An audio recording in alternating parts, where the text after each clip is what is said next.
আজকে আমি ডিম ভুনার রেসিপি নিয়ে আপনাদের সামনে হাজির হয়েছি। প্রথমে আমি চুলায় ডিমটা সিদ্ধ করব। সিদ্ধ করা হলে ফ্রাই প্যানে তেলটা দেব, হলুদ মরিচ দিয়ে দিলাম। তেলের মধ্যে ডিমটাকে ভাজবো, ভালো করে নেড়ে চেড়ে নেব ডিমটা ভাজা হয়ে গেলে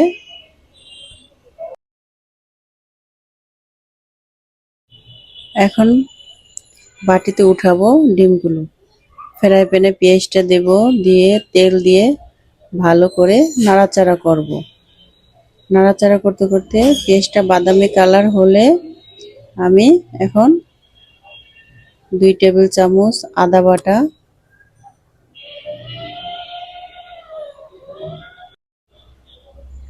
2 টেবিল চামচ রসুন, হাফ টেবিল চামচ জিরা বাটা, 1 টেবিল চামচ হলুদ, হাফ টেবিল চামচ মরিচের গুঁড়া দিয়ে মশলাটাকে ভালো করে কষিয়ে নিলাম।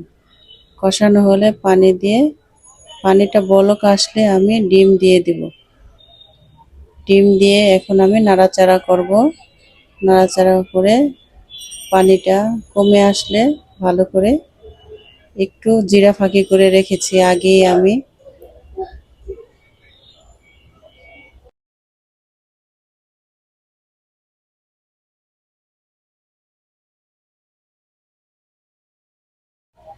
জিরা ফাঁকিটা দিয়ে দিলাম একটু। জিরা ফাঁকি দেওয়া হয়ে গেছে। এই হলো আজকে আমার ডিম ভুনার রেসিপি। আমার এই রেসিপি ভালো লাগলে লাইক কমেন্টস করে আমার চ্যানেলটির পাশে থাকবেন। সবাই ভালো থাকবেন, সুস্থ থাকবেন। আল্লাহ হাফেজ।